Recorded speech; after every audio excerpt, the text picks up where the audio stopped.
Securing and providing access to an Air Force installation, Team Synergy.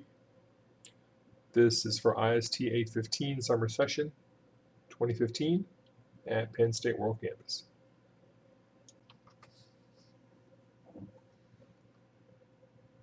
This is the outline of the presentation. We're going to begin by introducing team members of Team Synergy. Then we'll go through a brief summary of our requirements and goals. From there, we'll actually take a look at the system itself, and then we'll do our wrap-up. These are the members of Team Synergy. A lot of us have got expertise, obviously, in IT, but many of us have experience in the DoD realm as well as healthcare.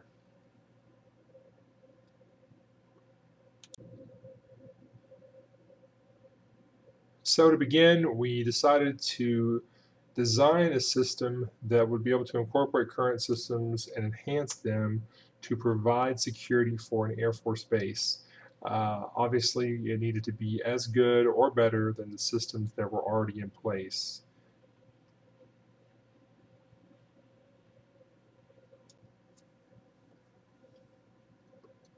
This is a more detailed view of team members of Team Synergy.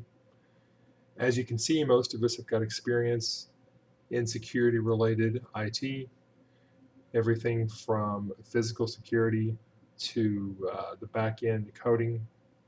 So obviously this was a very natural fit, very easy for us to come up with the concept and the execution. Seemed to fit most of our professional experience.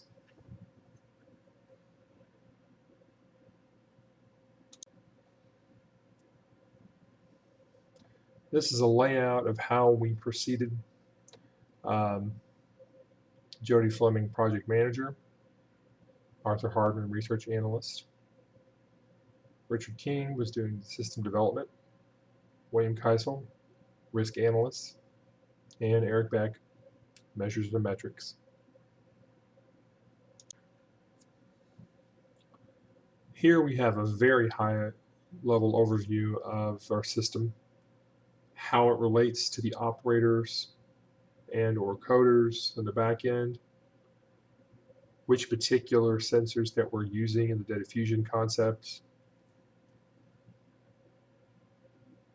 and the overall objective of the system, which of course is to secure the facility.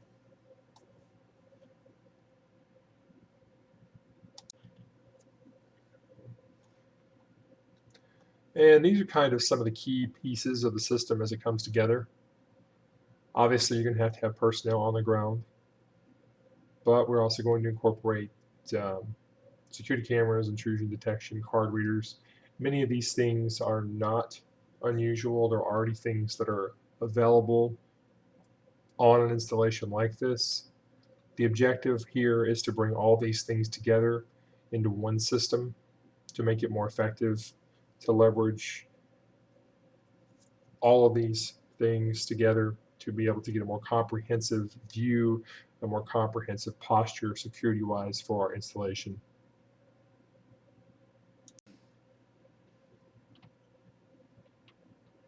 Briefly, this is probably going to be the majority of the people that the system will interact with.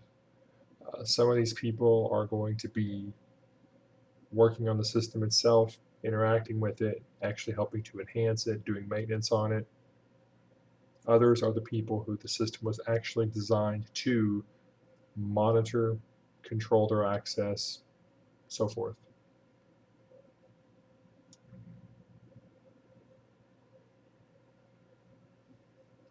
This table here, we take a little bit more in-depth look at the specific sensors whose data we're going to merge into our system. Let's take a look at, for instance, ID badge systems, which most of us are pretty familiar with. You look at the type of data that's actually going to be used from that system, the frequency at which that information is going to be recorded, logged, merged into our system, how it's going to be formatted,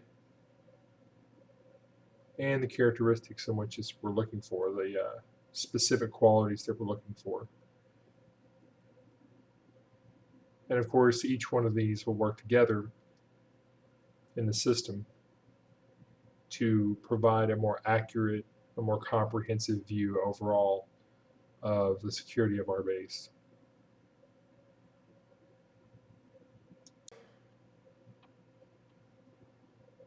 In our last slide, we looked at the kind of information that was going to be made available to our system, the frequency, the formatting of that information. Here, we're looking at the specific kinds of devices that are going to be used throughout our installation. Some of these are pretty familiar: cameras, biometric meters, facial recognition devices, passive infrared detectors, request to exit door buttons for man traps, and so forth.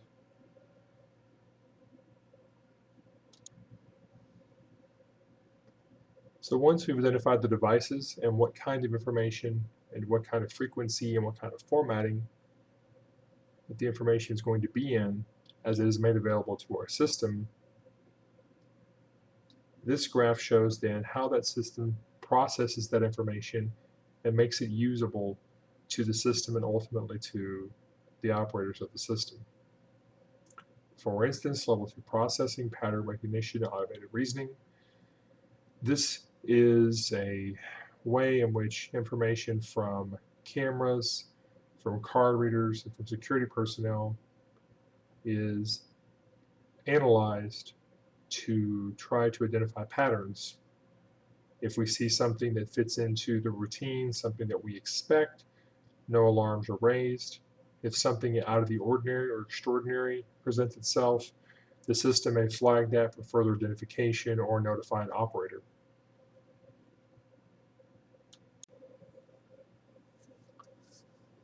So previously, we looked at the system.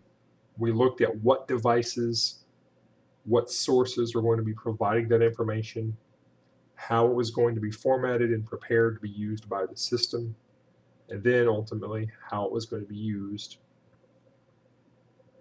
together in order for the system to digest it and process it to make sense of it.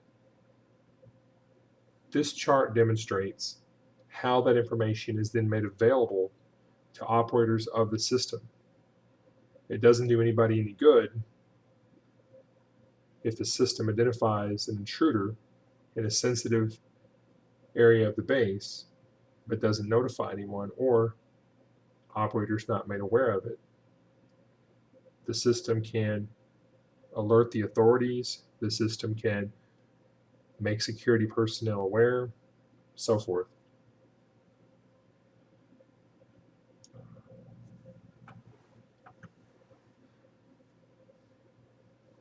This is our functional design diagram. Gives a very high-level view of the system overall. You can see it starts with entrances and exits for a base, and that's on the front end. On the back end, you'll see we have developers and users. The system constantly needs to be updated and monitored so that it can evolve. If the system remains static, it'll be much more easily to exploit. The system has to adapt to the changing needs of the environment. Obviously, there's going to be a lot of data processing. There's going to be a lot of databases made available to the system. There has to be redundancy built in. Of course, that is dictated by budget and so forth.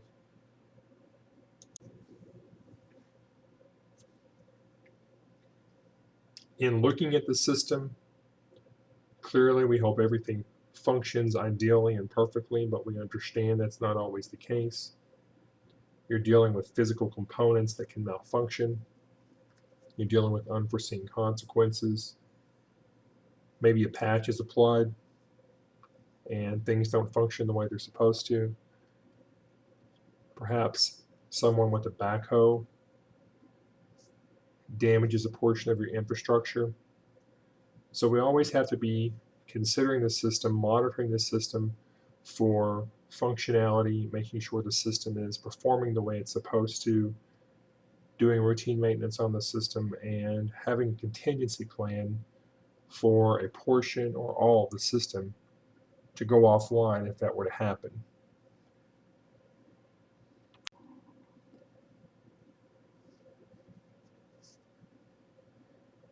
Now, ultimately, if we could see the system put into place, obviously we'd like to see a reduction in spending.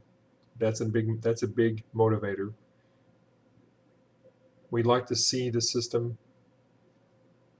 make entrance and exit from the facility more efficient. We'd like to see security be more effective than it was before, because now all this information from multiple scanners that might have been operating independently should be tied into one system, so you have a more comprehensive system. Camera sees a person walking across the parking lot. Facial recognition software identifies the person, but then perhaps you get a reading from a biometric scanner that identifies the person as being unauthorized to access an area. So you might know who the person is, but they're trying to access an area they're not supposed to. By using this system also, you should be able to use fewer personnel. The system should be more flexible in allowing for changes in personnel, and the system should allow this for faster entry and exit, more efficient and effective control of entry and exit into and out of the base.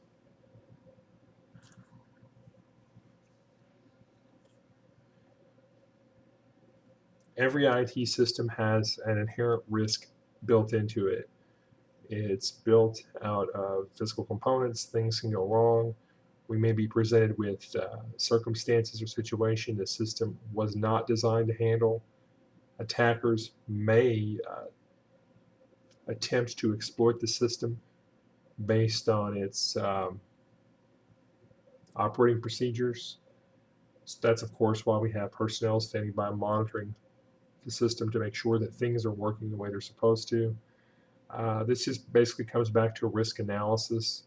You have to be able to calculate what happens if the system goes offline completely, what happens if a portion of the system goes offline, how quickly can we get technicians to diagnose and repair problems for the system.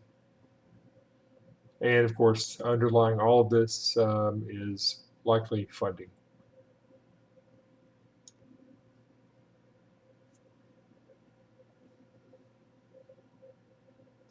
The system should be maintained on a fairly routine basis.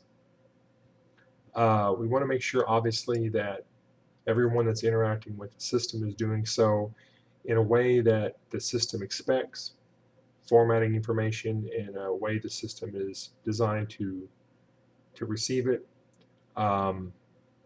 Routine maintenance on the system, of course, has to be done. Patches, updates, adapting to operational tempo, operational needs.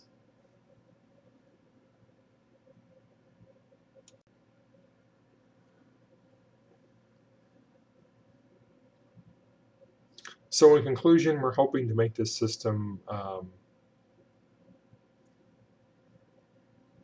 more efficient. We're hoping to save money. Obviously, that's going to be one of the big motivators for having anyone invest in, develop, and implement the system. The system obviously has to be effective, no matter how cost effective it is. If it doesn't work, then there's really not any point in implementing it. We're going to make the system flexible enough that it can change, that it can be molded.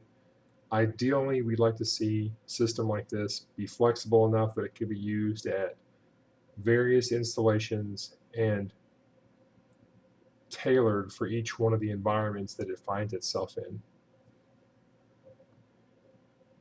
And that should be the conclusion of our presentation.